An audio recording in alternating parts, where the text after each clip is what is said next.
Which mic is John talking? The handheld one.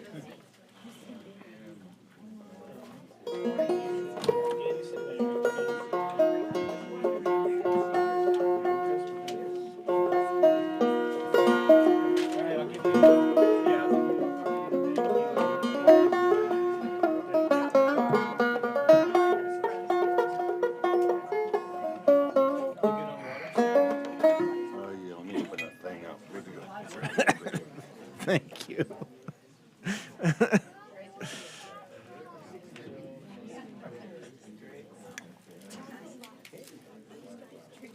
Oh, this is yours, John.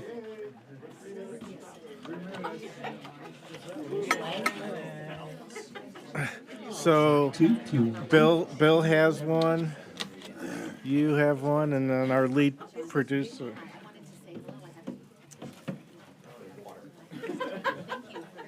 Oh, we still got 2.5 minutes. Oh, wait. I can't.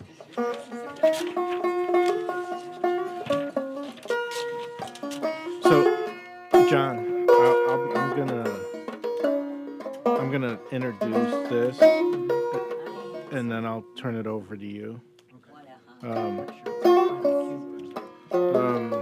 Bill's visit, it became a perfect opportunity to help Montana Public Radio celebrate 50 years of children's programming, 50 years and counting. And then I'll say, John, take it away. Bill Harley has promised his return to Montana. Then you go into your script.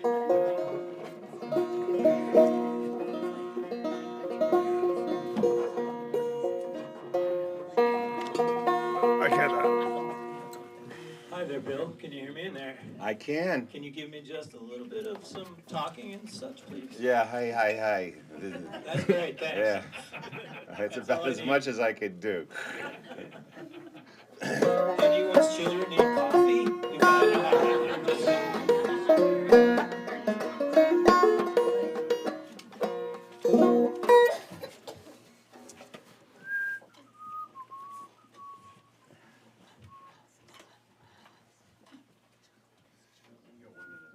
This might be the earliest. We are 1 minute out. I did some radio promos at stupid hours, but not a show. Thanks to everybody for getting up early. I know. It's 10 o'clock at the East Coast where Bill is. Yeah. That seems doable.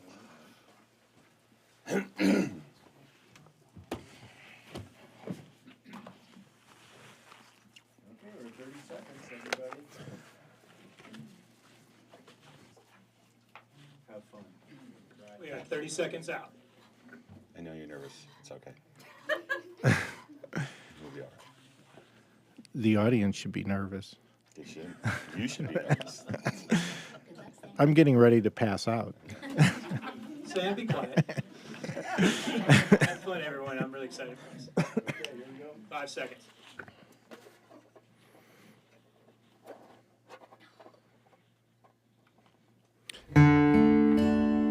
You're tuned to listener-supported Montana Public Radio.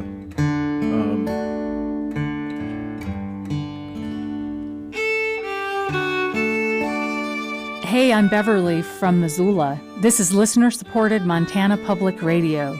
KEUK Eureka, KUFL Libby, KUKL Kalispell, KPJH Polson, KTFZ Thompson Falls, KGPR Great Falls, KUMD Deer Lodge, KUFM Missoula, KUHM Helena, KUMS White Sulphur Springs, KUFN Hamilton, KAPC Butte, KDWG Dillon, KUMW Dillon.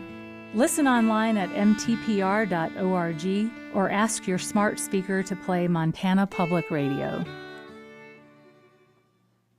MTPR is supported by the John Morrison Healthy Montana Kids Fund, whose mission it is to promote healthy child development by supporting organizations that make kids' lives better. Details at healthymontanakids.org. Coming up next is the Children's Corner, and it's our celebration of 50 years of children's programming here on Montana Public Radio. Before I begin, a couple things to let you know. I'm going to let you know what's going on Montana PBS, our sister service in public broadcasting, the television station. But first, something special this morning. You can actually live stream today's Children's Corner. And you can live stream it at mtpr.org/Bill Harley. And that's a clue who's going to help us celebrate 50 years of children's programming here on Montana Public Radio. And I was just thinking that radio plus video equals television. Not sure how all that works, so... but again, you can live stream today's show at mtpr.org/Bill Harley. There's a link on our homepage, mtpr.org. If you scroll down, you'll see Live from Studio B. And that's where you can get a connection to YouTube. But what's coming up in our sister service in public broadcasting, Montana PBS, the television station, at 6 p.m. It's a Lawrence Welk Show, America the Beautiful. At 7, The Last of Summer Wine, 7:30, Upstart Crow. The Montana PBS film classic, Little Man Tate from 1991, is on at 8:03. Dos Mayos is on 11th and Grant with Eric Funk at 10 p.m. And at 11, Austin City Limits with Lyle Lovett and his large band. And as you know, as much as I prepare, I'm never prepared. And I want to let you know that Bill Harley's here on the Children's Corner today, and Bill Harley's visit to Montana began with the desire of the Bitterroot Performing Arts Council to give back to the community for their 20 years of support with some free concerts. What blossomed from that desire and what made it possible was venues from Kalispell to Hamilton and Helena to Missoula. Bill's visit also became the perfect opportunity to help Montana Public Radio celebrate 50 years of children's programming, 50 years and counting. And here to introduce Bill is John Morrison from the John Morrison Healthy Montana Kids Fund, who made Bill's visit to the Children's Corner possible. Thank you, John.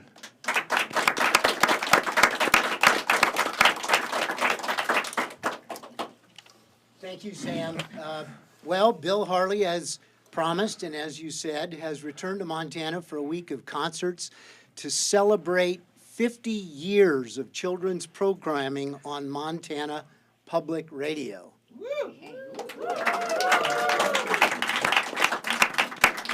For over 40 of those 50 years, MTPR program hosts have been reaching for Bill's recordings to entertain and enrich our lives. From that first Monster in the Bathroom to Joey and Chloe negotiating for the return of their sneakers with the Swamp Monsters, to not negotiating with Mom for ice cream over a pea on his plate, Bill has helped us navigate the confusing world of being a kid and being a grown-up with humor and wisdom. A masterful storyteller and songwriter, Bill has garnered 2 Grammy Awards, numerous Parents' Choice Awards, and recognition from the American Library Association and the National Parenting Association. Most importantly, he's received a huge stamp of approval from our listeners with countless requests for his recordings. Bill is vibrant, outrageous, unpredictable, and genuine with songs and stories about growing up, what it's like to be human, and our connections with one another and with the planet we share. Bill, it's a pleasure and privilege to be here with you this morning live on MTPR with this wonderful live audience. Our daughters, Allison and Amanda, who are Y2K kids, listened to you and went to your concerts. And now I want to give a shout out to my 12-year-old nephews, Gabriel and Elijah, up in Whitefish. Are you listening, you guys? You are in for a treat. Now here's Bill Harley.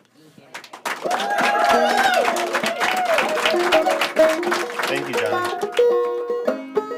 This is a song that I know Sam likes, so I thought I'd start.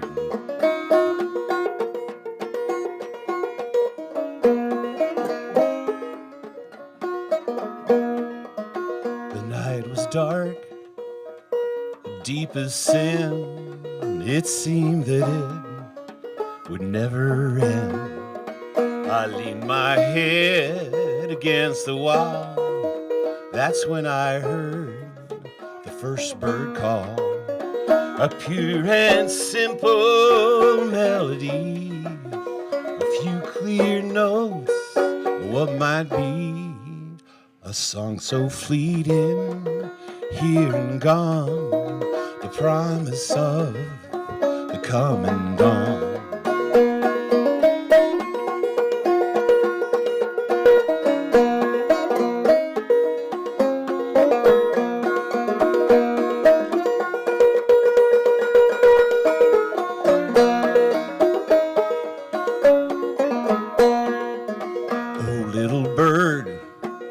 Can't you tell, down in this darkness where no light dwells, some hope she feels when I feel none? How can she know the day will come? Sometimes it seems the world stands still, darkness reigns and always will, and there was no hope left at all. That's when I heard the first bird call.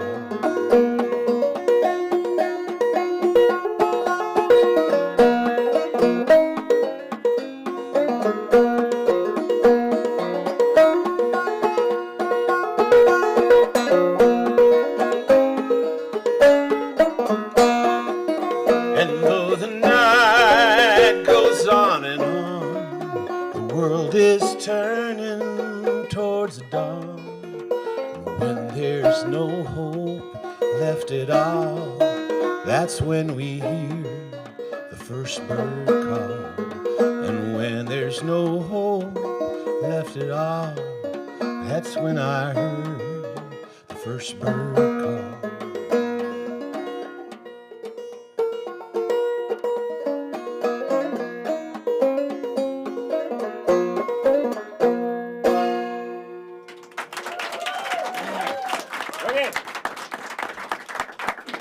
Okay, we got through that one. All right. We had to get through that first one, right? Especially at 8 o'clock, or what is it, 8:07 in the morning. I was saying to everybody who was here in this room, and I know some of you aren't, that it's like, I don't know. I mean, I do a lot of school shows, but I think 8:15 is the earliest I started, you know. But here we are. Yeah, it's great to be here. So I got some songs and stories and then some other things on the side in case I decide to change my mind, which I do all the time.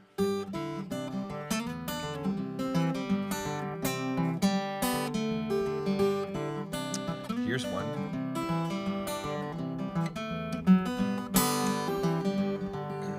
My dad said, take a walk around the block.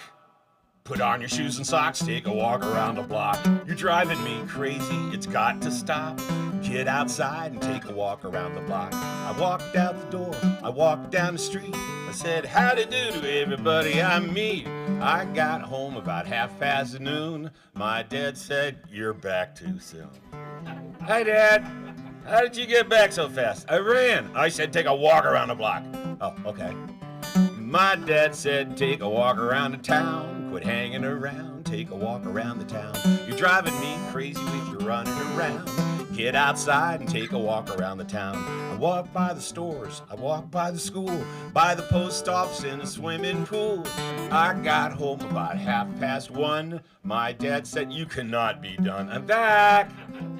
Hey, wait a minute. What? Did you run? Well, just once. When was that? The whole time? My dad said, take a walk around the land. Man, oh man, take a walk around the land. You're driving me crazy and I can't stand it. Get outside and take a walk around the land. I walked to the mountains, I walked to the shore, I walked through the desert, I walked a little more. I got home about 2:30. My dad said, you cannot be true. I'm back. You did not walk around the land. Yes, I did. No, you didn't. Yes, I did. No, you didn't. Yes, I did. No, you didn't. Yes, I did. No, you didn't. No, I didn't. Yes, you did. What? My dad said, take a walk around the earth. Things are getting worse. Take a walk around the earth. You're driving me crazy. My head hurts. Get outside and take a walk around the earth. I walked through Asia and Europe too. From Tucumcari to Timbuktu. I got home about 3:30. My dad said, that cannot be. I'm back. You did not walk around the earth. Yes, I did. The elephants were great. Okay, that's enough of that. And so are the anacondas. I said, that's enough. So are the penguins. That's enough. So are the polar bears. That's enough. So is Mount Everest. That's enough. My dad said, take a walk around the moon. Don't come back soon. Take a walk around the moon. You're driving me crazy, crazy as a loon. Get outside and take a walk around the moon. I walked past the clouds, I walked by the sky. I sat on the moon, I watched Earth rise. I got home about 4:30. My dad said, what are you here for? I'm back. You did not walk around the moon. Yes, I did. No, you didn't. It's impossible. No, it's not, Dad. Other people have been around the moon, not some kid in sneakers. It's impossible. No, Dad, it's not impossible because it's possible. What? Yeah. If you can do it, it's possible. If you can't do it, it's impossible. I did it, so it's possible, not impossible. Something can be impossible and possible at the same time. That would be impossible. So I did it, and it's possible. Dad, what? Can I have a cookie? My dad said, take a walk around space. Get out of my face, take a walk around space. You're driving me crazy, running around the place. Get outside and take a walk around space. I walk by Mercury, walk by Mars, walk by comets, I walk by stars. I got home about 10:30. My dad said, where have you been? Well, Dad, I was in outer space. Well, I know, but what took you so long? Don't be ridiculous, Dad. You can't go to outer space and come back in an hour. That would be impossible. Okay, hey, Dad, what? Can I have a cookie now? No, it's late. It's bedtime. No, Dad, it's not bedtime. It's cookie time. No, it's late. It's bedtime. No, it's impossible. What? Because you can't have cookie time after bedtime. You got to have bedtime after cookie time. You can't eat a cookie in bed, so you got to eat the cookie and go to bed. You have cookie time, then you have bedtime, then bedtime, then cookie time, so eat the cookie, then I go to bed. Can I have a cookie? Take the cookie. I love you, Dad. I love you, too.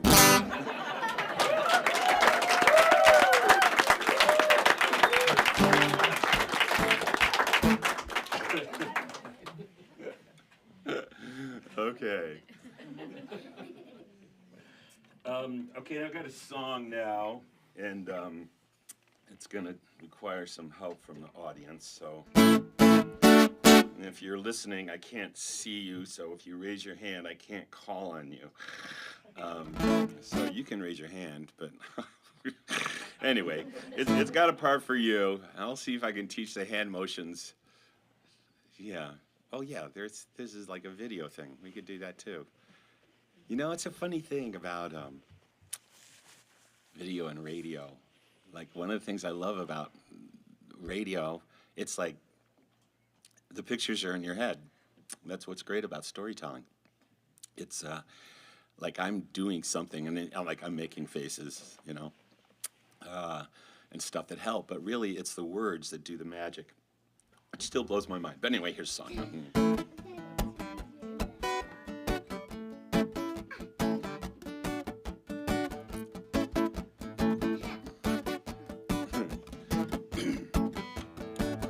I was sitting down to eat, just about to begin. There was a knock on the door that said, "Could I come in?" Opened up the door. What did I see? It was a great big elephant looking at me. I said, "Oh no. What you gonna do? You got enough for one, you got enough for two, got enough for me, yes, that's true. If I got enough for me, I guess I got enough for you." Okay, so here's the go. Okay, put your hands in, you should listen on the radio, put your hand in your cheeks. Oh no, then you hold them out like you don't know. What you gonna do? And then you hold out one finger, you got enough for one, and you hold out the other finger, on the other hand, you got enough for two. I got enough for me. Point to your chest. Yes, that's true. And in sign language, American Sign Language, if we want to say something's true, we just kind of nod our fist. We make a fist and just nod it up and down. Yes, that's true. And if I got enough of me, point to me. I got enough of you. Point to whoever's in the audience with you. Okay, let's try it again. Oh no, what you gonna do? You got enough for one, you got enough for two. I got enough for me, yes, that's true. If I got enough for me, I got enough for one more time. Oh no, what you gonna do? You got enough for one, you got enough for two. I got enough for me, yes, that's true. If I got enough for me, I got enough. Let's try it with the band, okay? See how you guys do. Okay. Oh no, what you gonna do? Got enough for one, you got enough for two. Got enough for me, yes, that's true. If I got enough for me, I guess I got enough for you. Come on in, the elephant said. Okay, now I need a big animal. Somebody raise your hand and I'll call it a big animal. Okay, what's a big animal? Yeah, you. Yeah. A giraffe? Seriously? In my house? Yes. Sitting down to eat, just about to begin. Another knock on the door said, can I come in? Open up the door. What did I see? It was a great big giraffe that was looking at me. Everybody, oh no, what you gonna do? You got enough for one, you got enough for two. Got enough for me, yes, that's true. If I got enough for me, I got enough for you. Come on in, thank you very much. Okay, and anybody else got another one? Who's got one? Yeah, you right back there. Seriously? We're just going like right to the blue whale? There's no build up, we just go to the blue. In my house. It's not that big. It's gonna like have to stick its tail out one window and. All right. Fine, here we go. Sitting down to eat, just about to begin. There was a knock on the door that said,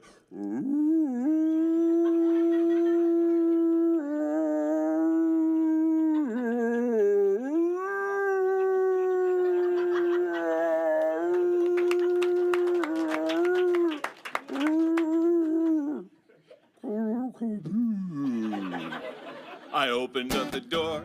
What did I see? It was a big blue whale blowing water at me. I said, oh no, what you gonna do? You got enough for one, you got enough for two. Got enough for me, yes, that's true. If I got enough for me, I guess I got enough for you. Come on in, thank you very much. Bathtub's filled, come on in. Okay, well, where are we gonna go after the blue whale? Who's got one? Yeah, what? Well, I said you, but you guys want to fight over and figure out which one? Yeah, they do, as a matter of fact. Okay, no. Wait, no. Two squabbling kids?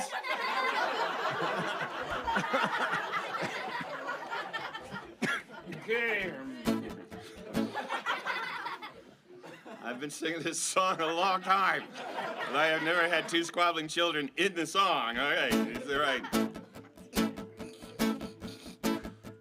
Sitting down to eat, just about to begin. I opened the door. Someone said, you did it. No, you did it. Give it to me. Mom, Dad. Ah! Can I come in? I opened up the door. What did I? He started it. It was two squabbling kids that were looking at me. Everybody, oh no. What you gonna do? You got enough for one. You got enough for two. You got enough for me. Yes, that's true. If I got enough for me, I got enough for you. Come on in. You go first. I'm going first. No, you. No, me. All right. Okay. You got anything else? Yeah. Yeah. You are so proud of yourself, aren't you? Godzilla. Wait a sec. Who's cleaning up around here? Oh, yeah, the squabbling kids are fighting about who's cleaning up. It's obviously neither of you. Okay, Godzilla, okay.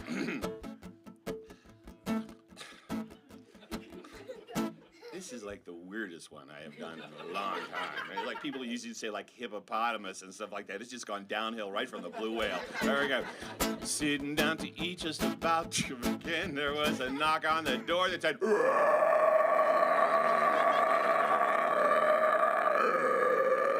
"Can I come in?"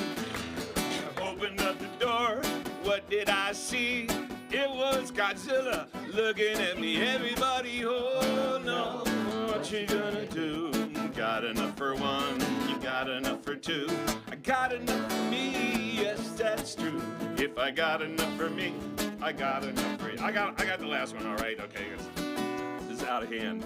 I have to bring some semblance of order back to the show. I was sitting down to eat, just about to begin. There was a knock on the door that said, "Can I come in?" I opened up the door. What did I see? It was an itty bitty caterpillar looking at me. I said, "Oh no, what we gonna do? 'Cause I don't think there's room for you." She said, "Yes, there is. I'm sure there's room." She climbed in the door and the house went boom. Oh no, what you gonna do? You got enough for one, you got enough for two.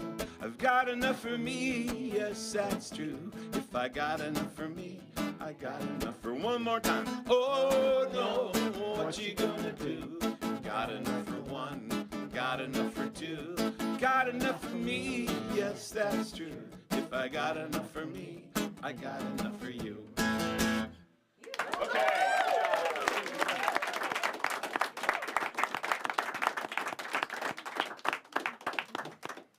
Here's a song to change. Quiet. What about me? You're done. One more banjo. No.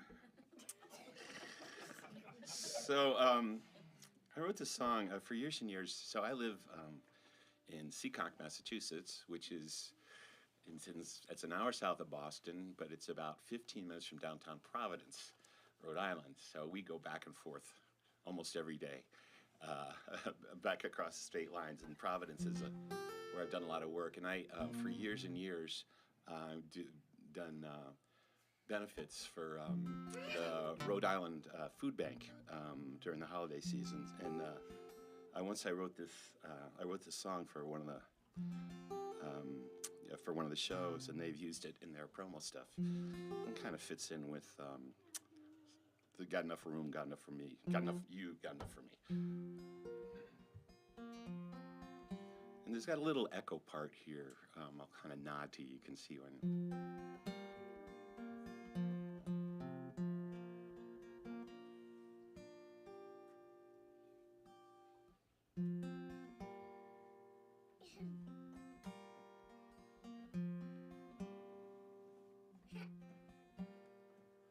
Open up the front door wide, let everybody in.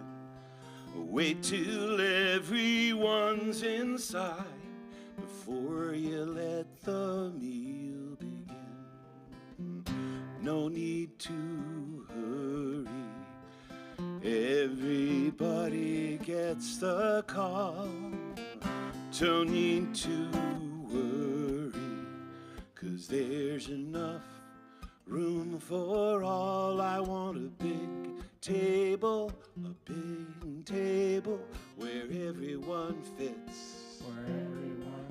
I got a big table where everybody can sit. I got a big dream up in my head about a big table where everybody gets fed.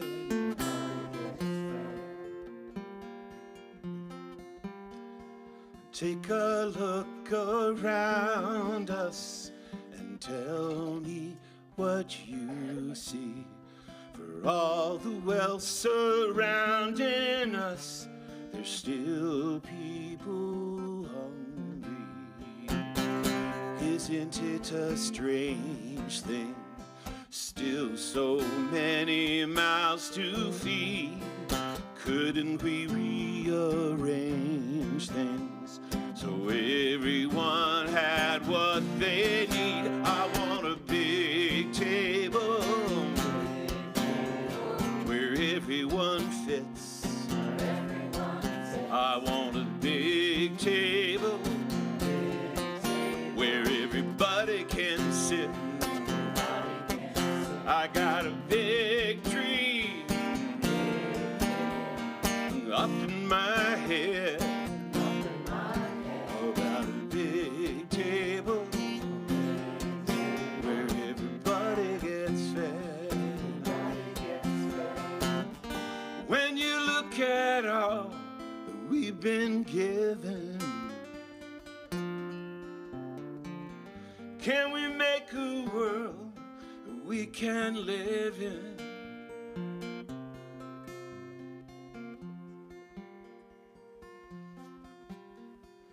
It's a nice dream, but I know there's more to do. 'Cause wishing doesn't make it so. Work makes dreams come true. We could join hands and walk towards what could be, and do what we can. Hungry, so no one goes hungry. I want a big table where everyone fits. I want a big table where everybody can sit. I got a big dream up in my head.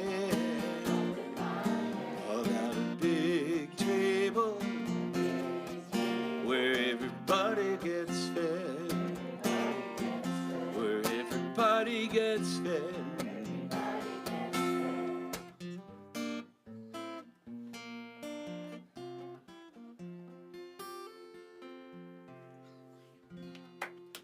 Nice singing. Good job. Voice is still a little rusty in the morning. I remember a while ago, it's a number of years ago, I had a stage show, and we were traveling around the country, and then we were doing some morning shows, like at schools and things. So we'd do a show on a Sunday afternoon, and in the morning we'd have like a 9 o'clock show, and the guys that were playing me with, like, they were great musicians, and they were all jazzers, you know, who were used to starting a show at 9:30 at night. And I just remember one of them said, "I didn't even know the world existed at 9 o'clock in the morning." Good thing of that. Okay. So, once upon a time, there was a boy named Joey and a girl named Chloe. They were twins. They lived in the house with their parents, their mom and their dad, and behind the house was a yard. Behind the yard was a swamp. Don't forget about the swamp. And every day they go out and play in their backyard. They put on their sneakers. They go running around the backyard, the mud and the muck and the dust and the dirt. And they run and scream, and they run through all the mud and the muck and the dust and the dirt. And they run their neighbor's backyard and out in the street and back in the backyard again. And those sneakers got dirty. And then they wore them and they got holy. And then sometimes they were in such a hurry to go play outside, they wouldn't even put their socks on. They would just, yeah. It's a bad idea for a pair of sneakers, right? They just put their sneakers on with their bare feet, and then their feet sweat, and they get muddy and mucky and dusty and dirty, and then they began to stink. And they wore holes in them, and their toes were sticking out the sides, and they would come in the house, and they would take their shoes off, and everybody in the house would go, "Whoa, what died?" And the mother would say, "You take those sneakers out and you leave them on the back porch. Don't bring them in the house." And so they would. They live on the back porch, right by the back door to the kitchen door. But the problem was, see, this story takes place during the summer, and the back door would be open. There'd just be the screen door. They'd sit there at the kitchen table to have their dinner, and the smell of those sneakers would rise up in the air. There'd be a gentle breeze, and it'd blow through little holes in the screen, and the smell of this disgusting, horrible, grody sneakers would just waft across the kitchen and under the noses of the people who were trying to eat, and they'll go, oh, this is what died. And finally their mother said, that does it. I gotta get you new sneakers. Get in a car.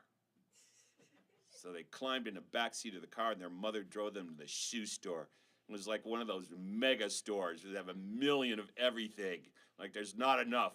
And they walk in the store, and they looked up on the wall, and they couldn't believe there were thousands and thousands of pairs of sneakers.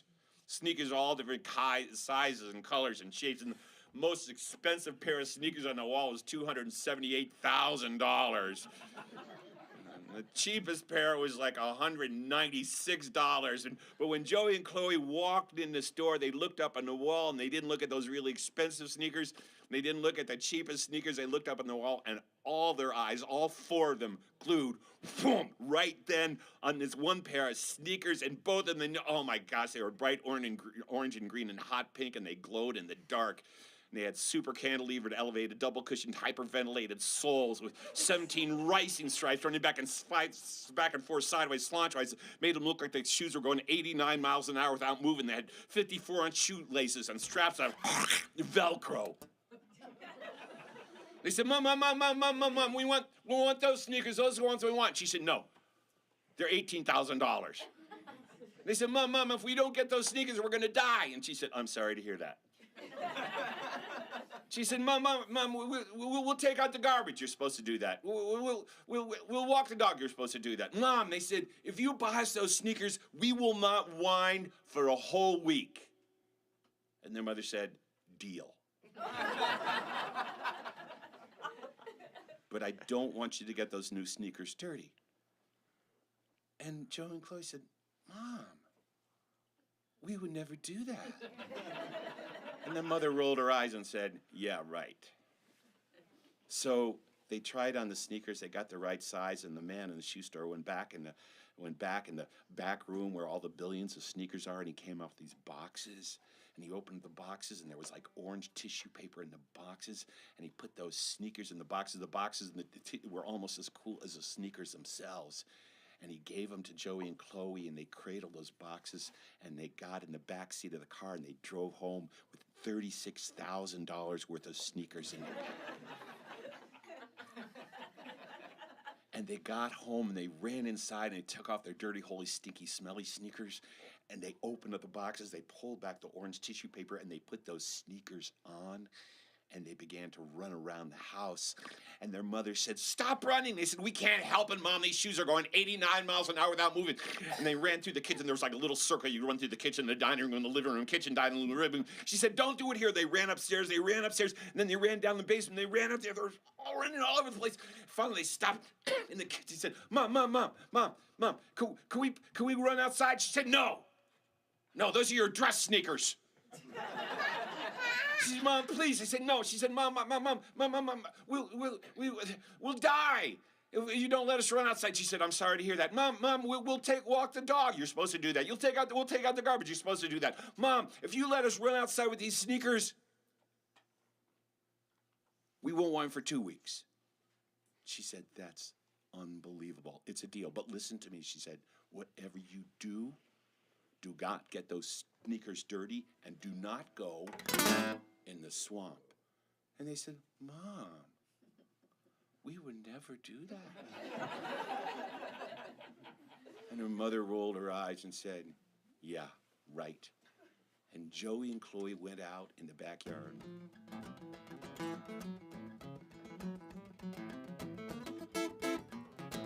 They ran back and forth, had races back and forth. They ran around the side yard and the front yard. They ran around the house, see how fast they could run around the house. They were a blur.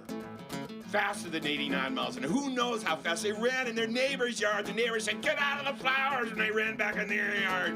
They ran and ran and ran until finally they stopped to catch their breath, and they stopped right at the edge of the swamp. They were standing there catching their breath. when Chloe said, "Hey, Joey, look." And he said, "What?" She said, "Look." She pointed into the swamp. She said, "Look at that." And it was just 4 or 5 feet away. There was a little dirt path into the swamp. She said, "Look at that." And Joey looked, and they both saw this beautiful flower, the most strangely shaped, colored flower they'd ever seen. Joey said, "That's beautiful." Chloe said, "We should get it for Mom." They both looked back at the house. Joey said, "We're not supposed to go in the swamp." Chloe said, "It's just a little bit in the swamp. We can get it. It's not really going into the swamp, but it's just a little in the swamp. And then we'll get it. We'll give it to Mom." Joey said, "Okay." They decided to go in the swamp. Let me tell you about the swamp. Okay, so there was a swamp there behind these houses, and the kids would say, "Swamp monsters live in the house," and the parents would say, "It's just your imagination." But the kids had a reason for saying there was a swamp monster that lived in the swamp, because, like, for instance, they'd be playing kickball or baseball, and they would kick the ball, they'd hit the baseball into the swamp, and they say, "Oh man, the baseball's in the swamp," and one of the kids would say, "Okay, I'll go get it." And they would wade into the swamp, and they'd come to the place where the ball had been hit, and it would be gone. Yeah, easy for you to laugh at, right? And they would say, "The swamp monster got it." And that night at dinner, right, they'd say, "What happened today?" And the kid said, "I lost my ball because it went in the swamp, and the swamp monsters got it." And the parents would say, "That's just your imagination." And not only that, sometimes the kids would go to bed at night, see, and it might be a hot night because, like I said, it was a summer, and the air conditioning wasn't working in their room, and the parents didn't care. And the kids would open up the window, and they would be lying there trying to go to sleep, and all of a sudden they'd hear this.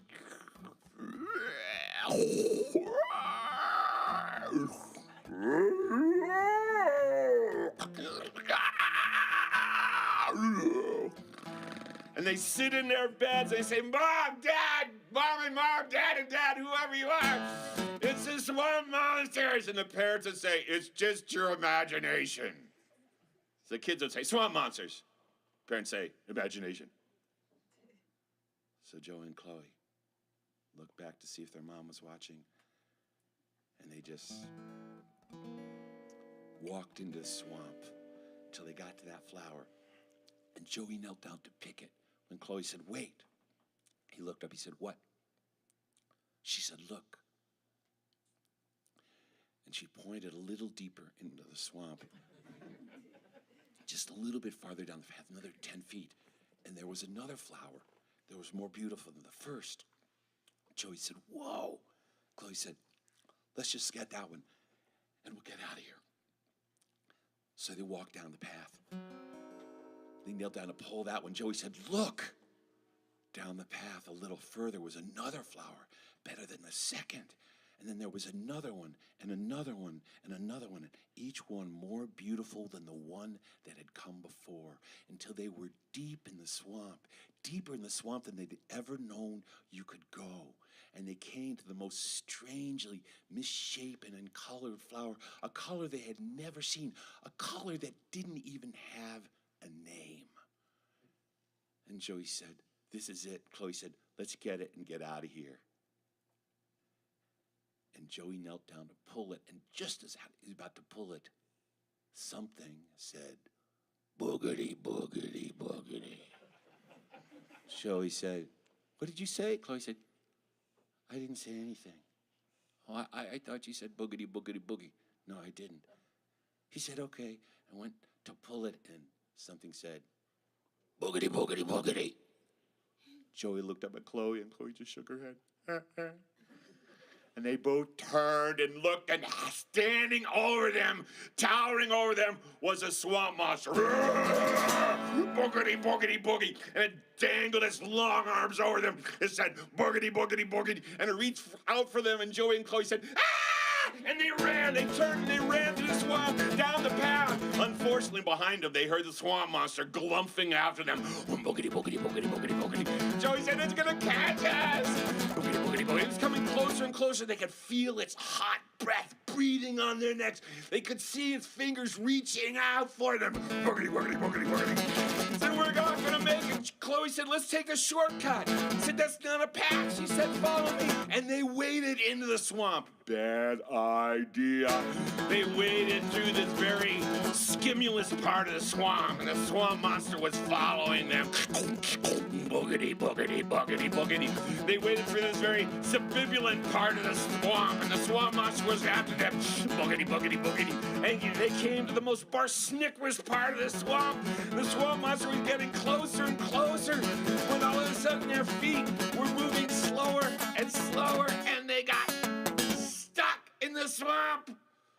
Their brand new sneakers stuck in the swamp, and the swamp monster was coming upon them. Boogity, boogity, boogity, boogity. And Joey said, what are we gonna do? Chloe said, do what I do. What? Do what I do. She knelt down and she undid the straps of Velcro and the 54-inch shoelaces, and she pulled her stocking feet out of those brand new sneakers that their mother had just bought them, and Joey did them same, and they waded through the swamp until they found the path, and they ran down the path, through the path, and they waited, and they didn't hear anybody going boogity, boogity, boogie after them, and they ran into the backyard, up the steps of the porch, into the house, and they slammed the door behind them.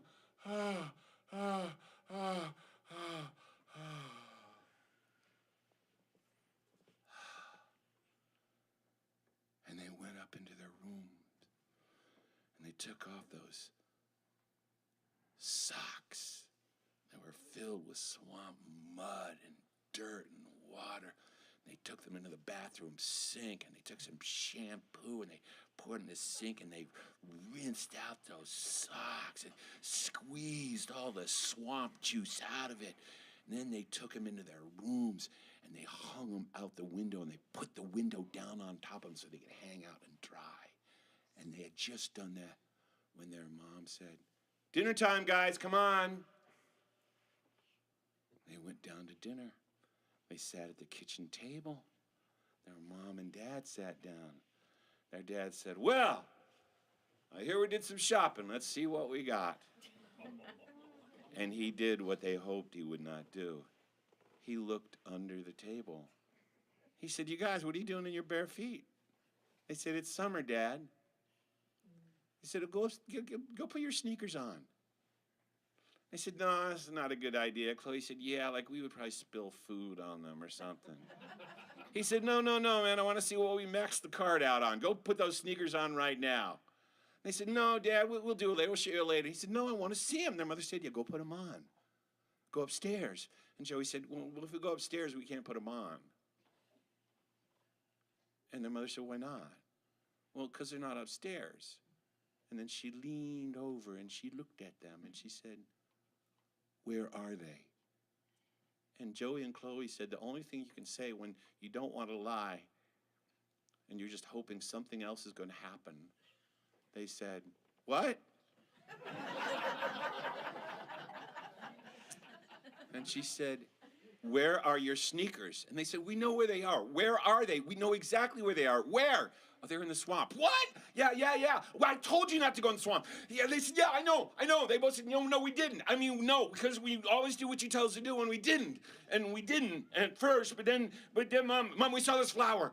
And it was just a little bit in the swamp, and it was beautiful, and so are you. So we decided to get it for you, and we went to get it, but then there was another one more beautiful than that. We said, oh, well, that one's more beautiful, and so are you. So we get to that one, but then there was another one, and there was this really beautiful flower, and we wanted to get it for you because we love it so much, and we went to get it, but then out of the nowhere came the swamp monster and started to chase us, and we ran through the swamp, and we got stuck in the swamp, and it was going to get us, and we remembered you said that people are always more important than things, so we left our sneakers there, and here we are. Aren't you happy to see us?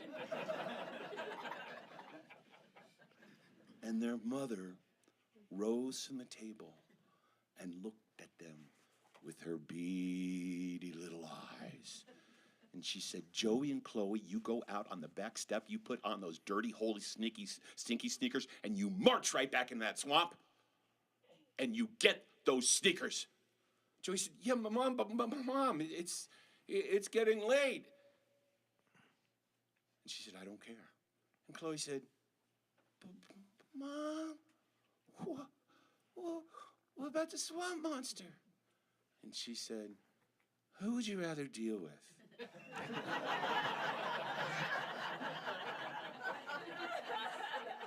swamp monster or your mother? Joey looked at Chloe, and Chloe looked at Joey. They both looked at their dad. He said, tough choice. Without another word, they got up from the kitchen table, and they went out on the back porch, and they sat on the porch, and they put on those stinky Harley sneakers. And Joey said, oh, these are bad. Chloe said, yeah, yours are like way worse than mine. He said, I don't think so. He said, yeah, you are. He said, this reminds me of a song with squabbling children in it. And they headed to the swamp. What time is it in this story? About what time do you think? What do you think? No, it's not midnight. It's dinner time. What do you think? 9:30. No.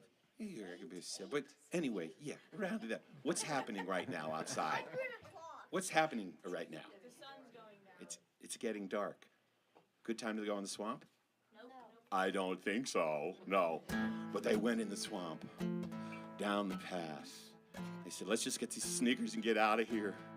And they waded in the swamp, and as soon as they stepped down that path, they began to hear those sounds.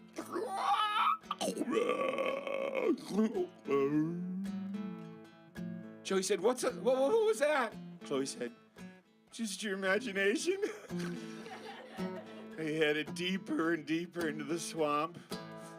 Finally, they had to leave the path, and they waded, slogging through that swamp. That barsnickel was part of the swamp. They came to where they had left them, and there they were, gone. Joey said, what are we gonna do? Chloe said, who would you rather deal with? Right, he said, let's go. They headed deep. Just back at that moment, back in the kitchen, Mom and Dad got up, and they're putting the dishes in, and their mom looked out the door, and she said, oh gosh, look, honey, it's getting dark. I shouldn't have sent them out there. I was just so angry with them. I don't want them out there in the dark. It's not that important. Could you go get them?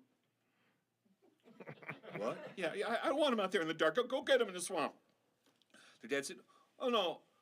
Oh, honey, they won't be. They'll be right back, I'm sure. She said, wait, what? Did you hear something out there? He said, no, honey, that was nothing. That was just your imagination. And Joey and Chloe headed deeper in the swamp.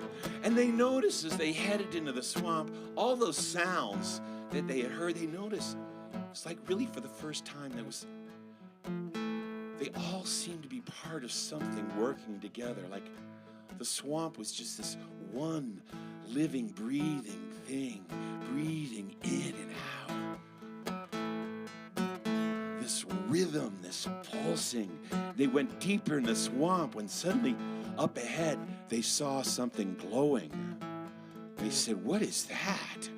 And the sound seemed to be getting louder and louder until finally they turned a corner and they stopped, and there was a huge clearing in the middle of the swamp, and their breaths caught.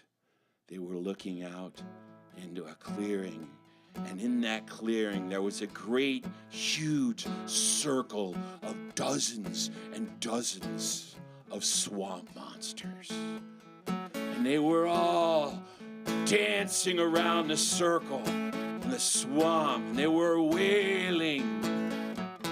And they were singing in a swamp monster fashion, and they were juggling things and passing them to people, the swamp monsters behind them. They were juggling lost softballs and baseballs and kickballs and old car tires and bicycle frames and refrigerator doors, just swaying and back and forth as they moved in a circle. And standing in the middle circle was the biggest swamp monster of all, the great swamp monster. He was leading them, waving his great swampy arms, and hanging from a hole in his ears were Joey's brand new sneakers, and hanging from a hole in his nose were Chloe's. And it was leading the swamp monsters as they all sang that great swamp monster song together, the whole swamp pulsing. You put your right foot in, you take your right foot out, you put your right foot in, and then you shake it all about. You do the hokey pokey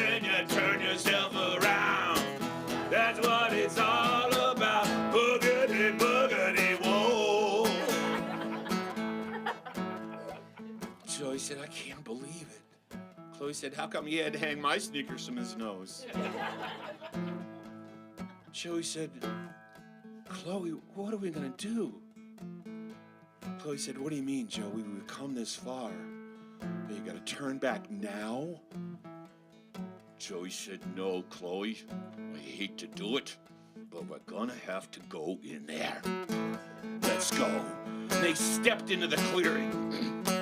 They walked through that circle of dancing, weaving swamp monsters. They walked right up to the great swamp monster swaying back and forth. They said, hey, hello, excuse me. And the music just stopped. And they said, hi. The great swamp monster leaned over them and said, boogity, boogity, boogity. And all those other swamp monsters slid closer to Joey and Chloe. And they leaned over them and looked down at them and said, boogity, boogity, boogity. And Joey said, yeah, right, boogity, boogity. And Chloe said, yeah, well, we got to talk to you something about it. And they slid closer. And they dangled their long, swampy arms over them. Boogity, boogity, boogity. And all the other swamp monsters said, boogity, boogity, boogity. Joey said, yeah, it's those things on your ears and your nose. Chloe said, yeah, those are our sneakers. And the great swamp monster fondled one of the sneakers. Boogity, boogity, boogity. Joey said, yeah, that one's mine. And the one on the, I need it back. And Chloe said, yeah, and the ones on the nose, those are mine. We had to go out because, mom, like getting mad, like the swamp monsters have moms, right? Can you get them back? The swamp monster said, boogity, boogity. We need him, the swamp monster said, oh, no, boogity, boogity, boogity. And all the swamp monsters said, boogity, boogity, boogity. And the great swamp monster dangled his long, fetid, fibrated, fibrous fingers over there and said, boogity, boogity, boogity. And they all slunk closer. They said, ah. And they said, can we have him back? Ah. And Joey said, this isn't working. What are we going to do? And Chloe said, do what I do. What? Just do what I do. And all the swamp monsters hanging over them. Joey watched as Chloe knelt over and she untied the lace of her dirty, holy, stinky left sneaker and she pulled it off and she held it up to the great swamp monster and said, want to trade? Ooh, tobacco bois. Stick and whack 'em boy. And he reached out with his two long fingers because that was all he had. And he took it. And then he put his long, swampy nose deep in the sneaker. Whoa! Boogity, boogity, boogity. And he passed it to the next swamp monster, and they went around the circle, and each one of them said, whoa! And Chloe said, hey, what about this one? And gave that, whoa! And Joey said, yeah. And he took off his sneakers, and they went, whoa! And they passed him all the way around. And the swamp monster, the great swamp monster, got him back and clutched him to his breast. Whoa, boogity, boogity, boogity. Joey said, no, it's a trade. Give us those other ones. What's that, Campo? Joey said, you have to. Chloe said, yeah, that's not fair. Joey said, come on, a deal's a deal. Chloe said, yeah, be fair. What's up, come back on fair deal? What's up, more? Come on. You have to choose. Took that sneaky one, and then clutching those to his chest, he reached up and he undid the sneaker and he handed one back to Chloe. The other one too. He undid that one. Joey said, the one's on the nose.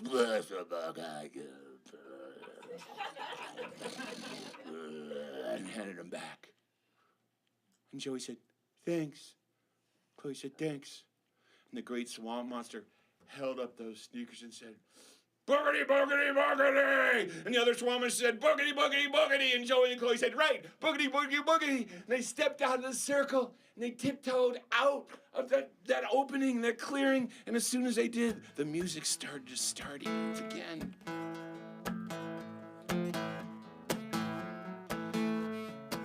got to the path and they started to trot down the path. And pretty soon they broke into a run. And the music started to grow louder and louder, and they heard them singing and caterwauling. And Joey said, Chloe, listen. She said, yeah, they sound happier. And they ran and ran and ran through that swamp, the whole swamp pulsing with joy. They ran down that path into the backyard, up the steps, across the porch. They opened up the door. They came and they said, Mom, Dad, here they are. And their mother said, oh, you guys, look how dirty they are. I'm glad you're back. Leave them outside. We'll clean them tomorrow. And they did. They put those brand new sneakers, the ones that were bright orange and green and hot pink and glowed in dark with the super cantilevered, elevated, double cushioned, hyperventilated soles and the 17 racing stripes running back and forth sidewise, slaunchwise that made them look like they're going 89 miles without moving, 54-inch shoelaces and straps of Velcro. They put them on the porch. They went outside, back upstairs. They took a bath. They got in their pajamas. They climbed in bed. It was hot, so they opened the window. The socks fell onto the ground. And they were almost asleep when they heard something.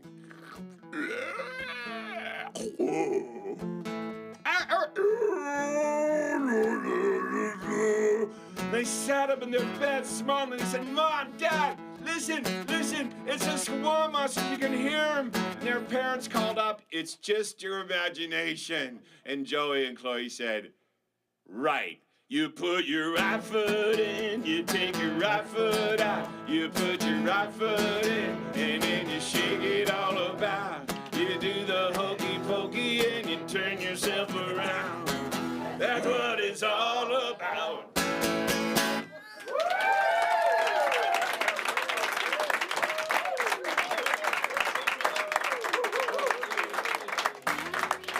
Okay, 3 minutes. We'll do this. We'll just do 2 minutes of song.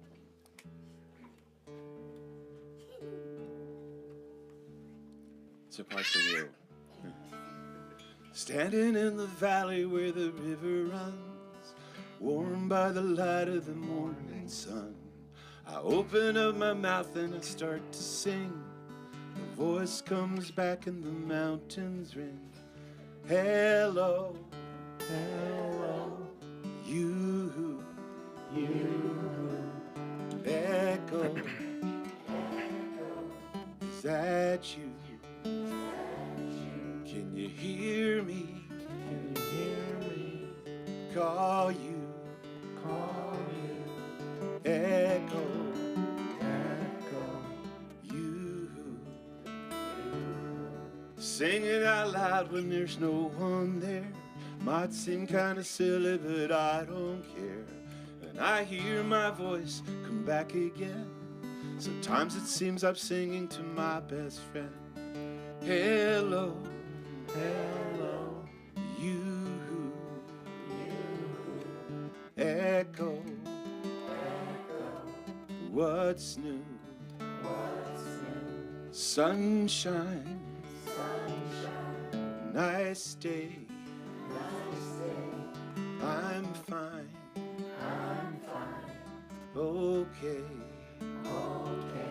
Sun sinks low and then goes down.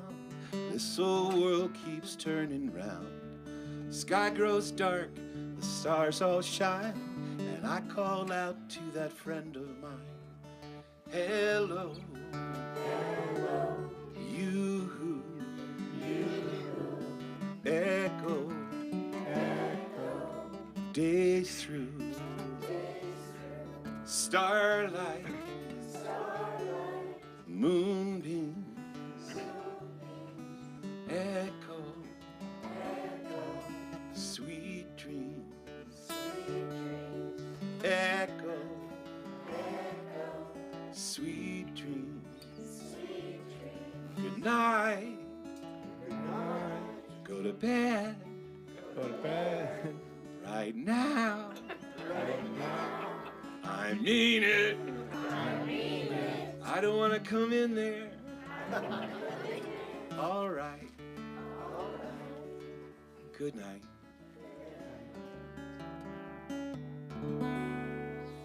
Thank you all very much. Thank you.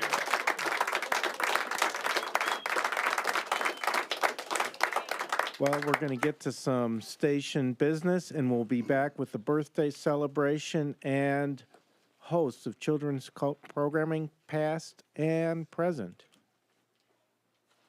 Hey, I'm Sophia. This is listener-supported Montana Public Radio, KU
The Children's Corner. This is Sam, and we're celebrating 50 years accounting of children's programming here on Montana Public Radio, and I want to take a minute to thank some people. I want to thank some folks in our development office who helped piece this together. They went out and found funding for us. Thank you to Shelby, Suzanne, Nicole, Claire, and Sasha. To our technical department, who is bringing video to this, turning radio into television. I think that's what it is. To Saxon, Jay Bradley, and Jake Williams. To Rockin' Rudy's, who donated Bill's water bottles. To Bernice's Bakery for the birthday cake. To our program director, who's had to put up with me for 20-plus years, Michael Marsalik. To our new interim general manager, Ann Hostler. Thank you, Ann. She sort of has to put the stamp of approval on everything we do. We often ask her for forgiveness once it's all done. Big thank you to the production team, Jake Birch, who's here enjoying the show with his kids, to Brian Ramirez in Master Control, and to big thank you to Chris Moyles, who did pretty much a little bit of everything, including mixing the sound today, setting up the room, moving furniture in and out. And the banjo. And the banjo. He got the banjo and made sure it was in tune for Bill. Was that true? Sure, yeah. You never know about a banjo. And I want to thank John Morrison and the John Morrison Healthy Montana Kids Fund for a big financial contribution that made Bill's visit to the Children's Corner possible to celebrate our birthday here. And I can't thank Bill enough for coming.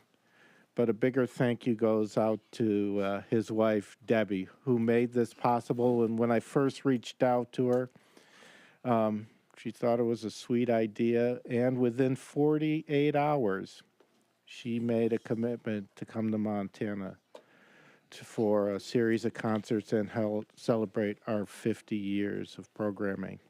And we wouldn't be here 50 years later without the vision of Terry Conrad down at the end with the cane, who had a vision of a radio program for kids. Yeah, who would have thought about it? And who thought, did you think it would be going 50 years later? I never thought that public radio would be going 50 years later. Let alone children's programming. We take it 1 year at a time and maybe 1 day at a time. And thank you for Terry. And then the first host, Jermaine. Hi, Jermaine. Hello. A little anecdote from 50 years ago? From 50 years ago. This is hard. I got to read sometimes in the schools, and I read in the library in Butte.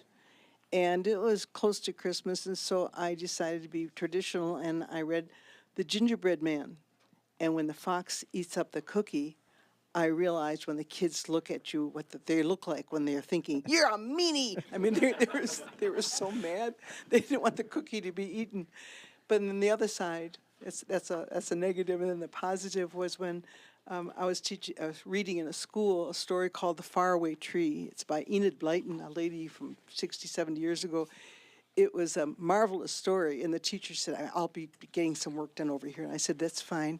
And I knew it was going to happen. She put down her pencil and listened to the whole thing. So the magic of stories, it was wonderful. It was an honor to be able to do it as short time I did it. Thank you. Well, something that Bill did for us to celebrate 50 years is he wrote a special birthday song for MTPR Kids 50 Years and Counting. And you ready to sing it for us? Yeah, this is all a science experiment, so let's find out. So I said, okay, well, Sam, just send me everything you know about 50 years of programming, and it's all here in this song. So it's like an hour and 17 minutes. No, it's not. There's a lot of words in it, and I'm probably going to mess up some of them, but, we'll just... I think I already did that a little earlier, so I'm messing up some of them. So here we go. Long about 50 years ago, Terry said, let's have a show. Kids can listen, parents can too. Jermaine said, yeah, that's what we'll do. So she started talking, show was great. Pretty soon all over the state, from Havre to Butte, anywhere you go, kids were listening to the radio, and they let their grown-ups listen too. 50 years ain't long if you're a redwood, and you live 2,000 years ago or so. 50 years is a whole lot of songs and stories on Montana Public Radio. 50 years of books being read, spoken words going in your head. And a kid can relax, put his head on a pillow, heard somebody read Wind in the Willows. Charlotte spun her web for you. You heard because of Winn-Dixie too. The one and only Ivan had to say, the Spadefoot's called and asked to stay. 50 years ain't long if you're a fungus, and you live 3,000 years or so. 50 years is a whole lot of songs and stories on Montana Public Radio. Byron Weber, he was the bug guy, talk about things that crawl and fly. Kate Davis, she's our captor when she talks about her raptors. Sam brought salamanders, brought in toads, now he mostly talks about goats. Grunts and bleats, honks and squawks, and a whole lot of people who love to talk. 50 years ain't long if you're a sponge that can live 10,000 years or so. But 50 years is a whole lot of songs and stories on Montana Public Radio. Well, Woody and Pete sang on the show about our land and Abioyo, songs on guitars, fiddles too, pianos and tubas and little kazoos. There was Little Chickadee, Little Potato, Kermit the Frog, sing about rainbows, songs from near, songs from far. Some guys singing about Zanzibar, Zanzibar, Zanzibar is very far. 50 years ain't long if you're a rock. It's been around a million years or so. But 50 years is a whole lot of songs and stories on Montana Public Radio. So Terry and Jermaine, thanks to you, look what happened. Who knew? Let's thank Marcia and Annie too, and Sam and Vicky, what a crew. Kind of get a lump stuck in my throat about the Children's Corner, the pea green boat. I can't wait for what's in store when I think about 50 years more. 50 years ain't long if you're the earth. You've been around 4.5 billion years or so. 50 years is a whole lot of songs and stories on Montana Public Radio. On Montana Public Radio.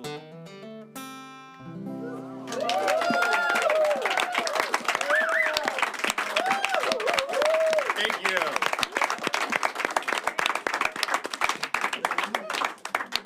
Can we hear it one more time?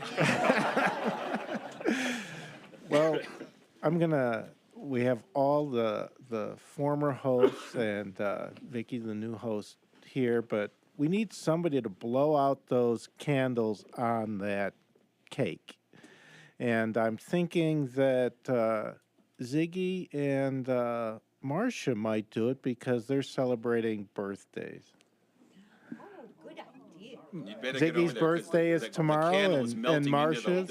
Into the cake. Okay, Marcia, somebody will hold your microphone. We're going to get them to blow out the candles on the cake. You have to blow really loud so they can hear it on the radio, and try not to spit, if you can do both.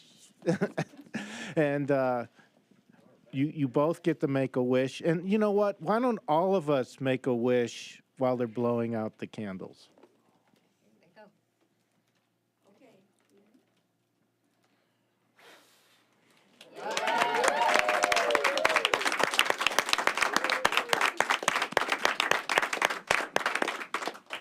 50 years and counting. And I want Marcia to share an anecdote, but before she does, I'm going to share one. I remember being in Master Control, Marcia, when you celebrated your 50th birthday in that chair in Master Control.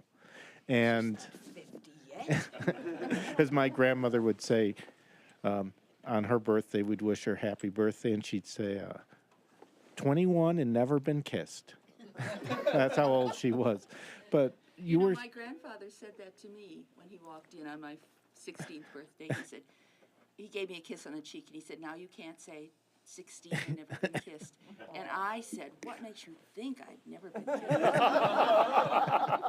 I had never been kissed. Well, you mentioned you celebrated your 50th birthday in that chair in Master Control. And when you said that, I never thought I would be in that chair celebrating my 50th. And I got to do it on my actual birthday one Saturday morning. And as I was programming the show, I was trying to think. We always think about what listeners want to hear. And I'm like going, it's my birthday. I'm going to play what I want to play, what I want to hear this morning. But my... Every day's 50 for me, yeah. well past 50 now. But, Marcia, I want to thank you for your years doing children's programming. It used to be... Thank everyone else for being there, for listening. Absolutely. If parents will let us... You have to put the microphone by you. If parents will let their children, or let us read to their children and sing songs to their children, I'm very grateful. Yeah. And do you have an anecdote to share with us? No, nothing ever happened.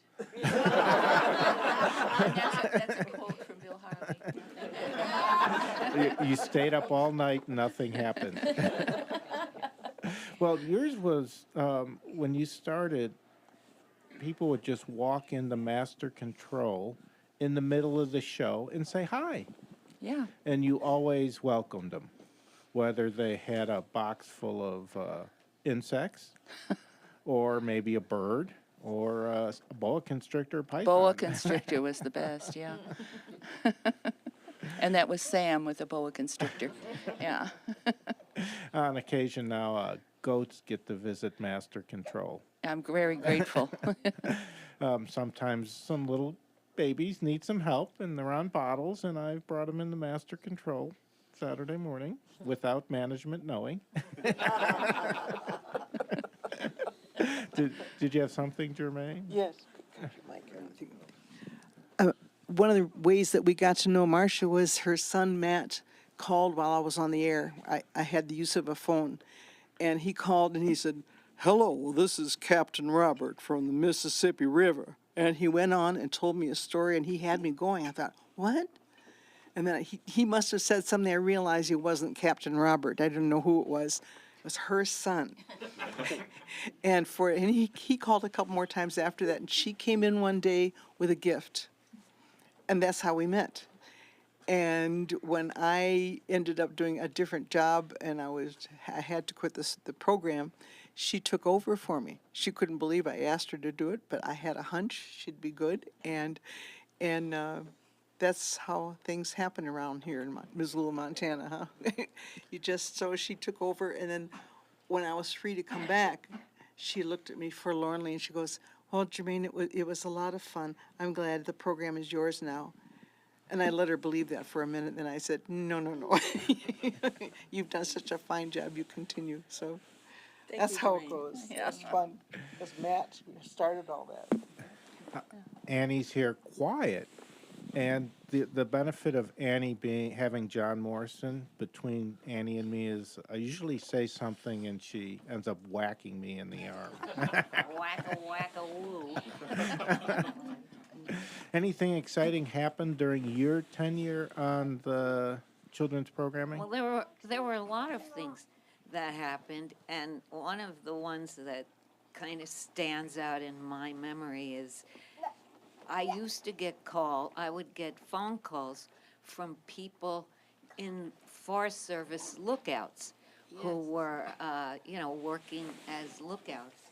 And this one, actually for a couple of summers, this boy would call and he'd say, "I'm here in the lookout with my mom, and we want you to play the hamster dance because every time you play it, we run around the catwalk out in front of the lookout. And so it was just such a thrill. And later they came into the station for a visit, you know, and actually he even wrote to me after he got out of high school and said how much fun he had as a kid running around the catwalk of this Forest Service lookout way the heck and gone down in the Bitterroot. So that was a pretty memorable experience. So.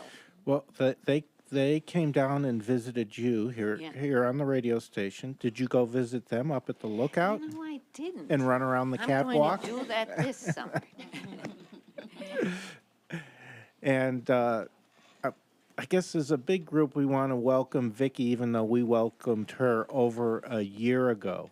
And it's been 50 years, and 50 years in counting. And Vicki, where are you taking us the next 50 years? Well, that's a easy, short question. Actually, what I hold right now for me is that I'm looking out at everybody, all the kids, everybody out there, look at me and put your hand up in the air like this. Everybody, the young and the young at heart, put your hand up. Now put it over your heart. This is your superpower, is that we have the ability to honor all the stories and all the people that brought us here from the past. We have the ability to celebrate the present, and at the same time, we have the ability to embrace all the stories yet to come in the future. Yeah. And that's what I hold.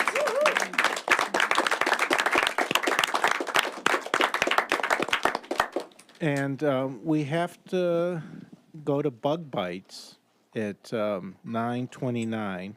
And I might want Bill to squeeze in another song if we can get him to do it. But what I really want to do is have our program director, Michael Marsalik, add his voice to this celebration. So give Michael a mic and make sure it's off. And we'll pretend Nice. we're listening.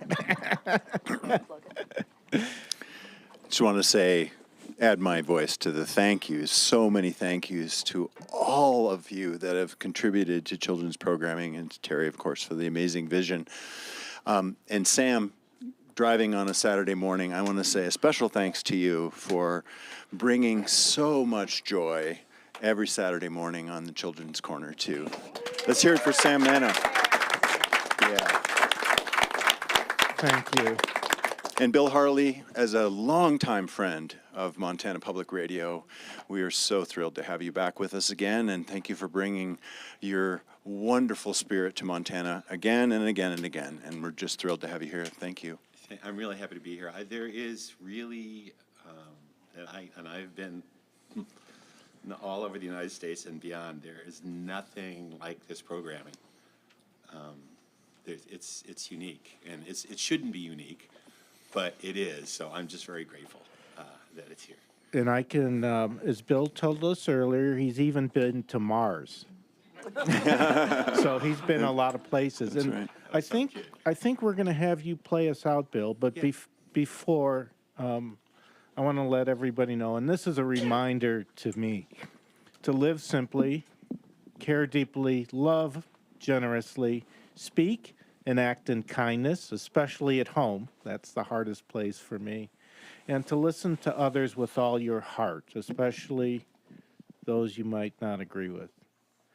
Have a wonderful weekend. Thank you for celebrating our 50th today. We love you. So this song seems appropriate. This song I wrote is called How the Story Ends.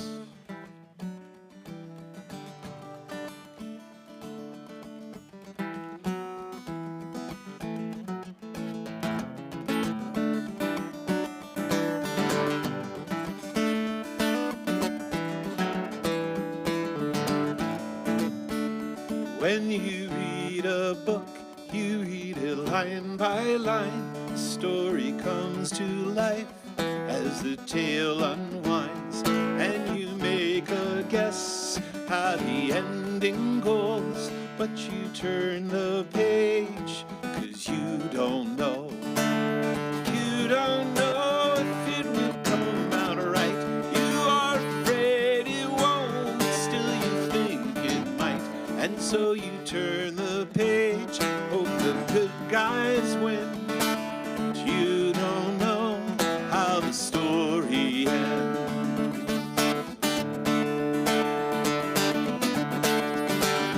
Water swirled over a young girl's head. They watched in horror as if she were dead. She went under and left no doubt when two hands reached in and they pulled her out. You don't know if it will come out right. You are afraid it won't, but still you think it might. And so you turn the page, hope the good guys win. You don't know how the story ends.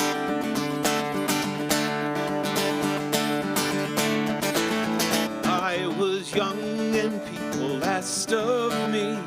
I had no answer to what I'd be. I have watched all this time go by. Still I stumble when I reply. 'Cause I don't know if it will come out right. I am afraid it won't, but still I think it might.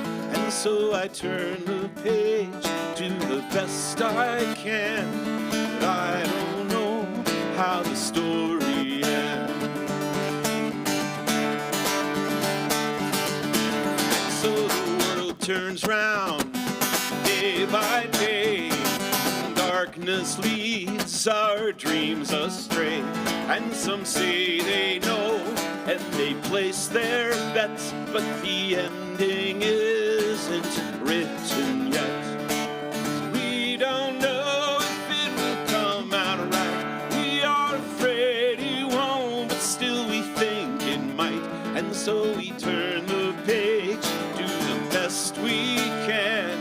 We don't know how the story ends. And so we turn the page, do the best we can.